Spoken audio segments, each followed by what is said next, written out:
கோவில் யானைகளுக்கு நடத்தப்பட்டு வந்த புத்துணர்வு முகாம்கள் கடந்த 3 ஆண்டுகளாக நடத்தப்படாததே திருச்செந்தூர் கோவிலில் பாகன் உட்பட 2 உயிரிழக்க காரணம் என்று குற்றச்சாட்டு எழுந்துள்ளது.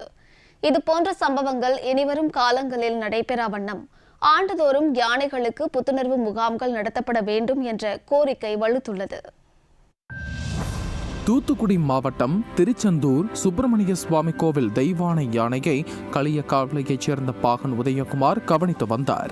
இந்த நிலையில் உதயகுமாரை காண அவரது உறவினரான சிசுபாலன் யானை அருகே நின்று செல்ஃபி எடுத்ததுடன் வரட்டுமா என்று யானையின் உடலில் தட்டியதாக கூறப்படுகிறது. இதனைத் தொடர்ந்து ஆக்ரோஷமடைந்த யானை பாகனின் உறவினரை தாக்கியது.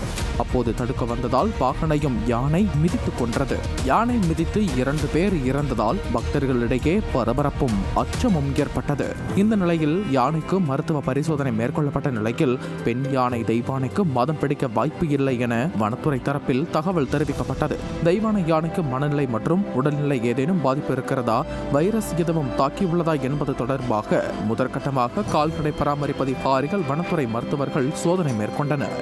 இதனிடையே புரட்சி தலைவி அம்மா ஆட்சி காலத்தில் யானைகளுக்கு புத்துணர்வு முகாம் ஆண்டிற்கு ஒரு முறை நடத்தப்பட்டு வந்ததாகவும் தற்போதைய விளம்பர திமுக ஆட்சியில் யானைகளுக்கு எந்தவொரு புத்துணர்வு முகாமும் நடத்தப்படவில்லை என்றும் குற்றச்சாட்டு எழுந்துள்ளது. யானைகளுக்கு புத்துணர்வு முகாம்னு ஒன்று நடத்தினாங்க வருஷத்துக்கு ஒரு வாட்டி. இந்த புத்துணர்வு முகாம் கடந்த கொரோனாவுக்கு அப்புறம் நடத்தவே இல்லை, சுத்தமாக நிறுத்திட்டோம். இது பெரிய ஒரு தவறுதல். அது நடத்துக்கு காரணம் என்னென்னா, இந்த யானைகள்லாம் வருஷம் பூரா அந்த கோயிலே நின்றுக்கிட்டு இருக்கு.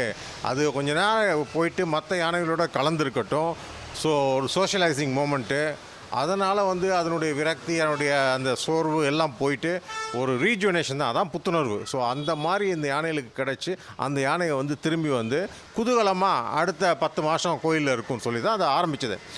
அறநிலையத்துறை சார்பில் நடத்தப்படும் யானைகளுக்கான புத்துணர்வு முகாம்களை நடத்த கோரி நீதிமன்றத்தில் வழக்கு தொடர்ந்த ராம்குமார் ஆதித்தன் தெரிவிக்கையில், கோவில் யானைகளுக்கு நடத்தப்படும் புத்துணர்வு முகாம்கள் கடந்த 3 ஆண்டுகளாக நடத்தப்படாததே திருச்செந்தூர் கோவிலில் நடந்த சம்பவத்திற்கு காரணம் என குற்றம் சாட்டியுள்ளார்.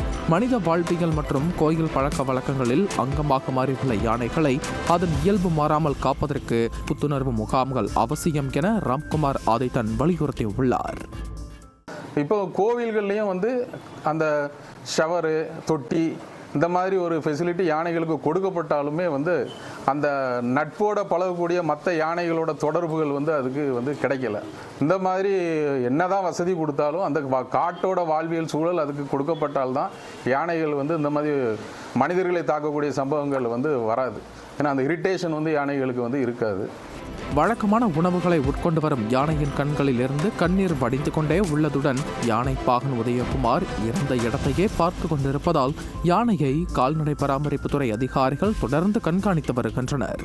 திருச்செந்தூர் கோயில் யானை தெய்வானை தாக்கி பாகன் உட்பட 2 பேர் உயிரிழந்த சம்பவம் பெரும் சோகத்தை ஏற்படுத்தியுள்ள நிலையில் யானை தெய்வானை நீச்சல் குளத்தில் குளிக்கும் போது உயிரிழந்த பாகன் உதயகுமாருடன் கொஞ்சி விளையாடி சேட்டை செய்யும் வீடியோ தற்போது வெளியாகி காண்போரை கலங்கச் செய்திருக்கிறது.